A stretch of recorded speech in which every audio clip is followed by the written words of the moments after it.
Bonjour à tous et bienvenue sur ma chaîne Training the Trend. On se retrouve aujourd'hui pour parler d'un nouveau projet. Alors nouveau pour moi parce que je viens de rentrer dedans, mais autrement il est sorti il y a déjà quelques temps. C'est un Tomb Fork, c'est EMP Money. Si vous ne savez pas ce qu'est un Tomb Fork, je vous invite à aller voir ma vidéo en détail sur Tomb Finance qui explique que cette plateforme a trois tokens. Vous avez un premier token ici, EMP, qui est PEG, qui est adossé, indexé à l'Ether. Alors c'est 4000 EMP qui égale à 1 Ether. Vous avez ensuite le token spéculatif eShare qui vaut désormais 7,81 BNB, soit 2800 dollars environ, et l'émission de dette via les e-bonds lorsque le token EMP passe en dessous du PEG, à savoir lorsque 4000 EMP passe en dessous de 1 Ether.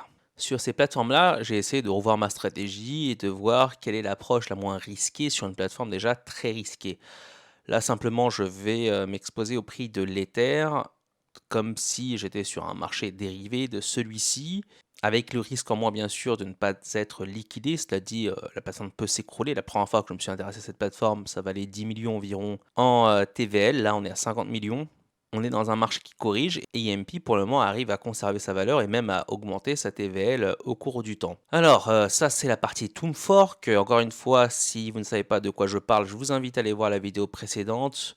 Il y a bien sûr les fermes où on peut faire du yield farming via les pools de liquidité. La boardroom, là c'est où vous venez stacker vos e-shares pour avoir du EMP lorsque le peg du EMP est au-dessus de 1 Ether.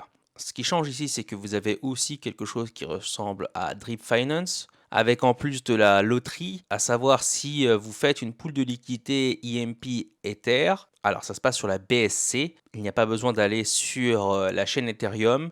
Là c'est un wrap Ether qu'il y a sur PancakeSwap. Vous pouvez gagner ici dans ce fork de Drip, dans cette fonction qui ressemble à Drip, 365% au maximum des bonus par rapport à ce que vous avez mis. Il est possible aussi d'avoir un lien de référent que je n'ai pas puisque je n'ai pas participé à la fonction drip. Et une fois par 24 heures, la personne qui aura mis le plus gagnera ce gros lot-là qui vaut 36 000 dollars. Et il y aura également quelqu'un qui sera tiré au sort pour gagner l'équivalent de la personne qui aura mis le plus gros lot. Là, vous voyez que sur les dernières 24 heures, la personne qui a mis le plus de points LP, c'est 106 LP qui valent à peu près à 9 000 dollars. Alors à mesure qu'on s'approche de la fin, en général, ce nombre tend à changer beaucoup plus. Pour ce qui est du détail de ce détonateur, de cette fonction drip, immédiatement lorsqu'on vient déposer CLP, 3% va récompenser votre parrain, 1% va à la trésorerie et 6% est distribué immédiatement à tous les participants, ce qui représente 10% de ce que vous avez mis. Les 90% vont dans le contrat spécifique à cette fonctionnalité drip, dont 3% est payé de manière quotidienne à toutes les personnes qui ont mis dans ce contrat. 1% du contrat va au plus gros dépositaire, comme je vous l'ai dit, 1% va à une personne tirée au hasard et ça se passe une fois par 24 heures. Ça, c'est le paiement vraiment quotidien en fonction de ce qu'il y a dans la pool de liquidité, enfin plutôt dans le contrat dans ce cas-là. Alors pour le moment, je n'y ai pas participé. Vous pouvez le faire bien sûr de votre côté si vous le souhaitez. À côté de ça, ils ont lancé également des nœuds. Alors non pas des nœuds de validateurs, mais les nœuds spéculatifs qui sont basés sur la Pondinomics comme le reste du marché, à savoir Tor, Strong, Stronger, PowerNode, etc., etc. Je vous invite à aller voir mes vidéos dessus sur les nodes si vous ne savez pas de quoi je parle. Il y a différents niveaux de nodes qui ont été mis en place, donc à partir de 500 EMP, le token qui est indexé à l'Ether. Ça permet ici de lui donner une utilité supplémentaire et ça va jusqu'au giganode où il faut 8000, soit 2 Ethers en prix équivalent pour créer ce nœud. Et vous avez l'APR ici correspondant à chaque nœud.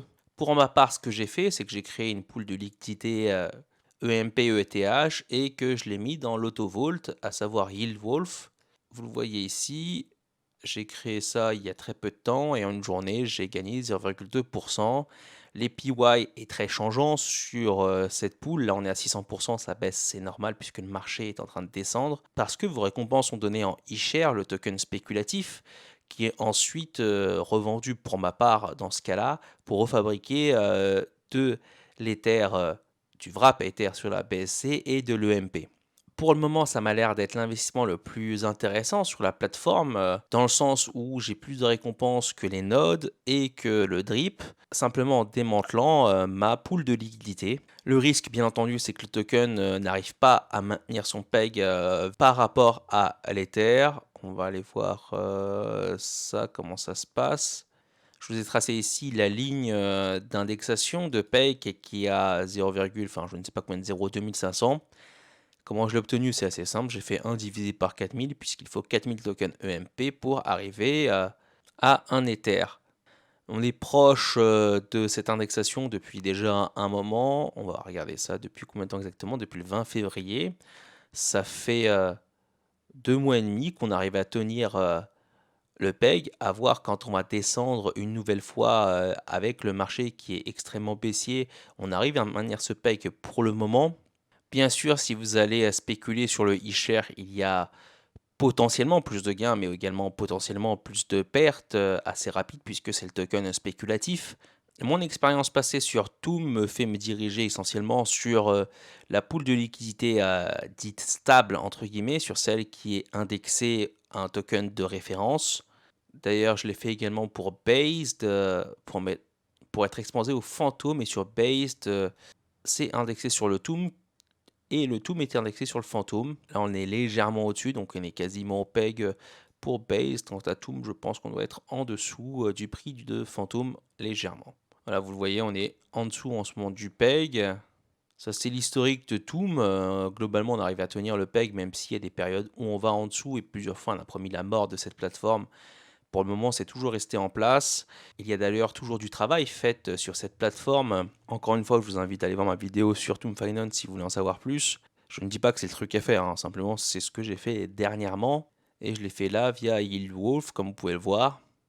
Ça me permet d'essayer d'accumuler du token de l'Ether, bien sûr, de manière bien plus risquée que si je l'achetais sur le spot, dans une zone que je juge être basse et assez intéressante pour commencer à faire du DCA. Ne prenez pas mes paroles pour argent comptant, je pourrais bien entendu me tromper totalement et le Bitcoin pourrait corriger bien au-delà de ce que l'on est déjà, à savoir passer sous les 30 000 dollars, et dans ce cas-là, et ce niveau-là n'aura pas été le plus intéressant pour commencer à rentrer. Alors, quand EMP a été lancé, ça a été audité par Rockdoc et XGuard.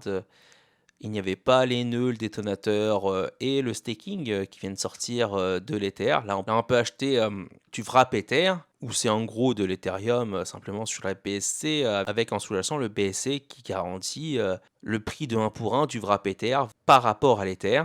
La plateforme a capé le nombre d'Ether qui peut être mis ici en staking, à savoir 2000. Pour l'instant, il y en a 753. C'était lancé, je crois, il y a 2 jours. Alors, comment ça se passe? La plateforme donne 19% de récompense sur une période d'un trimestre, à savoir 90 jours. Après que les 90 jours soient passés, vous aurez 5 jours. Vous voyez que la différence là qui est mise entre 89 et 94, l'unlock période, pour venir retirer vos Ethers si vous ne souhaitez plus que ceux-ci soient stakés sur la plateforme.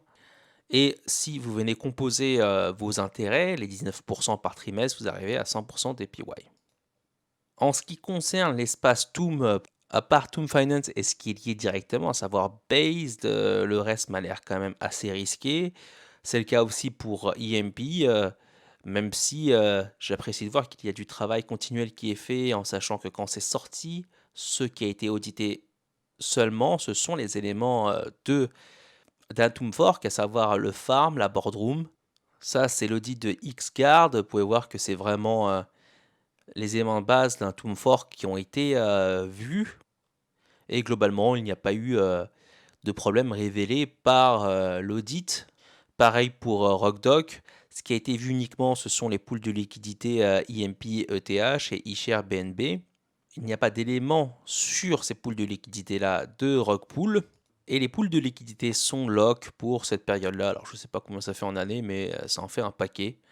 Et les développeurs pourront retirer les liquidités 90 jours après cette période de lock-là, qui correspondent à une éternité quasiment. Donc, pas de problème de ce côté-là. Pourquoi je suis allé sur EMP? Parce que c'était là où il y avait le plus de travail fait en dehors de simplement copier un Tomb Fork, et pas que en rajoutant juste des NFT entre guillemets, mais vraiment en allant chercher d'autres éléments dans la DeFi. Là, on vient fusionner, un Tomb Fork avec, Drip plus, les nœuds et en plus de ça du staking, en single side juste du côté de l'Ether.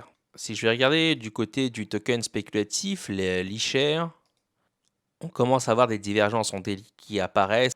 Une, deux, depuis ces deux sommets-là, on commence à avoir une structure de top qui est en train de se faire. Je m'attends à une correction au bout d'un moment, assez rapidement, et on pourra venir, pourquoi pas, aller chercher les niveaux d'en dessous, surtout avec un marché qui corrige. Pour l'instant, la plateforme résiste encore, même si il n'est pas exclu d'avoir un sell-off assez prochainement. Et je parle bien sûr pour le token spéculatif, hein. Au niveau du token stable, entre guillemets, comment cela se traduirait par une perte temporaire certainement du PEG, de l'indexation. Cela dit, votre APY va baisser alors, puisque vos récompenses sont données en eShare, que ces eShares sont cassés par la suite, l'APY va varier en fonction de la valeur de l'eShare. Et on pourrait perdre le PEG de manière plus ou moins profonde, et pourquoi pas le rattraper par la suite, ça je n'en sais rien. Au vu de l'historique de la plateforme et de son ancienneté entre guillemets, à savoir janvier, on pourrait s'attendre à une certaine stabilité autour du prix du PEG et c'est en tout cas ma stratégie. C'est pour ça que je ne m'expose pour l'instant qu'au token qui est indexé à l'Ether. Sur ce, j'ai terminé ma vidéo sur EMP. Si vous avez apprécié ce travail, je vous invite à liker la vidéo et je vous souhaite à tous une très bonne journée.